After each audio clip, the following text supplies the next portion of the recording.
start out this video in a little place called Pahrump, Nevada, and that is in North America, not far from Las Vegas, Sin City.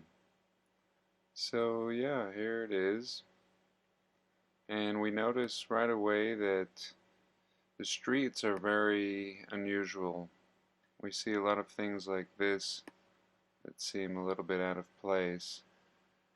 And this town is amazingly paved, not paved, but laid out for a town that is not very populated. And I think it would take an amazing amount of resources to lay out a town this way long before you ever have people to fill it. It would be a feat in engineering, and it's not appreciated because I don't think they want people to appreciate it. This is much older. All of this is much older than we're led to believe, and I can prove it. Let's go up here and look at this neighborhood, for example. We have to look at the areas that are far away from people, because once it becomes developed, it's hard to recognize the older stuff. But this is older stuff. This is what all of Pahrump used to look like. And this almost has a Celtic weave. I mean, it's very intricate. To me, it's beautiful art. But yet I don't think it was art. But I definitely think it's ancient. Just like this. This almost looks like circuitry, some kind of circuitry, but nevertheless something very old, something very, very old. Now see how this area looks. Now let's look back in 1994 and you can see what it really looked like. But as time passes, things look different. So now let's go to a place called California City in California. And this is a very similar city, the way that it's completely laid out, and you can tell from the outskirts, and it's hard to tell from the inside, although you do see these unusual neighborhoods again, and what looks like circuitry more so than neighborhoods. But if we go up here, we can really see what we were seeing in Pahrump. Not one single house. And always airports. And let's go a little further and I'll show you what I'm talking about. Now here, this is the middle of absolutely nowhere, and this proves that this is much older.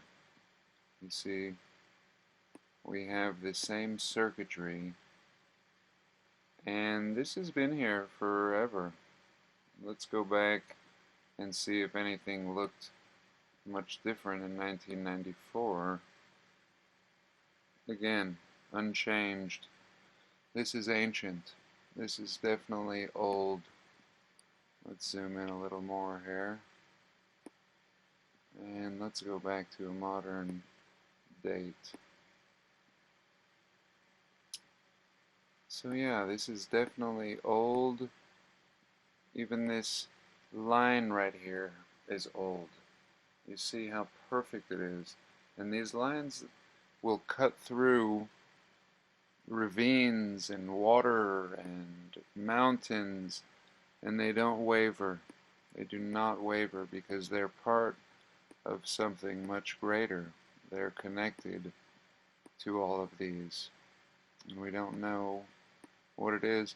Now in Pahrump, where we were earlier in Nevada, they have the audacity to name every single little cul-de-sac and street as if it's their own. But isn't that how it is? You know, the victors always come in and claim everything as their own, as if they built it. We also see these circles all over the place, like you need so many racetracks out here in the middle of the desert. Of course we turn them into racetracks. And there's another one that you could see right over here. We do. And we make airports and racetracks out of them, but these are much older, and they served another purpose at one point, along with all of these lines. Now I'll take you to another place. Oh, actually, that's where we just were. We're going to go to the Edwards Air Force Base. Edwards Air Force Base, not far from where they make that borax cleaning here in Boron, and one of these mines here is where they get that borax cleaning soap that some say is actually really good for you internally. I can't verify that. But Edwards Air Force Base, covered in these lines, and they've actually turned them into, I think they do a good job at disguising these. See, they've turned this whole weird anomalous pattern that we see here, they've tried to make some sense out of it and paved and put buildings, but it's still the same circuit-like grid, including their little city here that they tried to make us believe they designed and laid out this way, but it's that same circuitry. It just looks a lot more legit once it has buildings on it, but if you go up here where they haven't built buildings, where they just ran out of, need, you can see the old pattern is still underneath. So now let's jump over to a place that I call Ground Zero. And it's actually the site of a crater, but I think it's important. I think it's important to show this area and what we're dealing with, and perhaps why they call this whole area Death Valley. Now, we're told that this crater, the Sedan crater, and this is the big tourist attraction here, we're told that this is a crater, from space, but if we look carefully here, we can see a lot of older things, older ruins scattered amongst these craters. It's as if this whole place was strategically bombed. Here's a good example. And we see all the ancient lines underneath it.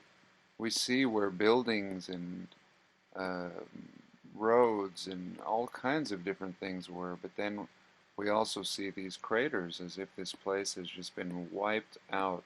Again, why it might be called Death Valley. Now, if there were craters here and nothing underneath it, no signs of civilization as we're seeing here, then I would say, okay, maybe it was just craters. But when we zoom out, you notice that the craters follow the civilization. Once there's less civilization out here, there's less craters. There was no need, for instance, if something did come from the sky, well, something would have hit right here. But no, there was less activity. Here we just see a lot of activity. And in fact, what we see is circular and square dwellings. And this actually is not too far from Area 51. Let's have a little look at Area 51. Just right over a few mountain ranges, we find ourselves at Area 51. And again, a mysterious airport, a lake bed that just kind of looks like a lake bed till you zoom in. And again, we see these ancient lines running through here. And just the whole thing, this was definitely part of the old grid. You can see old grid underneath it, intersecting lines, the same way that these lines run all through Nevada. And we'll jump back to this little area that I call the Destroyed City. Now this one has less than the last one that we were looking at, but what I find interesting about this one is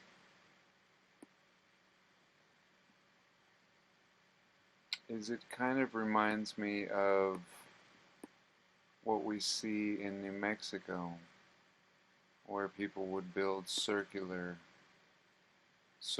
dwellings. And I could be wrong. It could have a completely different purpose. But again, all of this has been seemingly wiped out. I mean, we barely see anything under here. And of course, Google could be bleaching it out, making it a little more difficult to see. But we also see these lines running through everywhere. And again, airports everywhere, in the middle of nowhere. Really, I think just cover-ups, just trying to make sense of all of these lines. But if you look carefully, they haven't remedied all of them. So just to give you an idea of what these ancient roads look like, here is an example. You know, they're never by themselves. You know, they're typically, they run in 4s and 5s. So you see here we have 1, 2, 3, 4 of them, even 5 out here. And watch these babies. I mean, these just run and they cover terrain and they go through all kinds of things. And they even change the vegetation. The vegetation even looks different where these lines. I mean, we could never do that. I mean, what kind of herbicide would it require to accomplish that, you know, to change the vegetation on the sides of these roads? Just an incredible feat of engineering. I don't even know if that's something we're capable of, altering the landscape in that regard. And now let's look at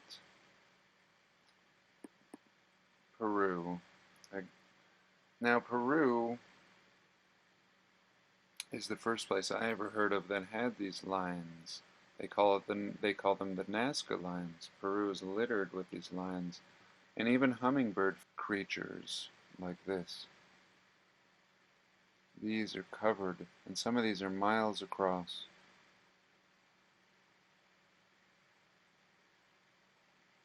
And so we're seeing variations of these in America. We're seeing the lines. We're not seeing so much the art, although I do believe they exist and they will surface as more and more people begin to comb their areas.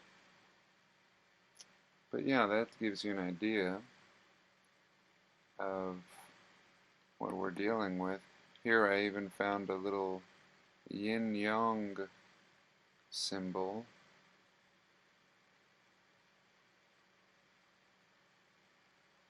And the image is really poor, but you can see all of these lines. And here again, maybe something older underneath that we just can't see anymore. But this is giant. I mean, the scale of what was going on here, we can't even comprehend. We can only speculate. But it's interesting to think that we have them right in our backyards here in North America as well, and it's worth looking into. I look forward to doing some explorations here in Nevada, and you know, just seeing maybe what it is that we're looking at here. So, in any case, I hope you enjoyed this video, and maybe gives you a little idea of what's underneath. This was one of my favorites. I'll just end with this one. This reminded me of what we see in Chaco Canyon in New Mexico. Really, really interesting here. And I'd love to get my feet on this area and see what kind of ruins are left in here. But nevertheless, Death Valley Death Valley. Is there another reason they call it Death Valley? I always thought it had to do with the heat, but I think there's more to it. In any case, thanks for watching. Have a blessed day.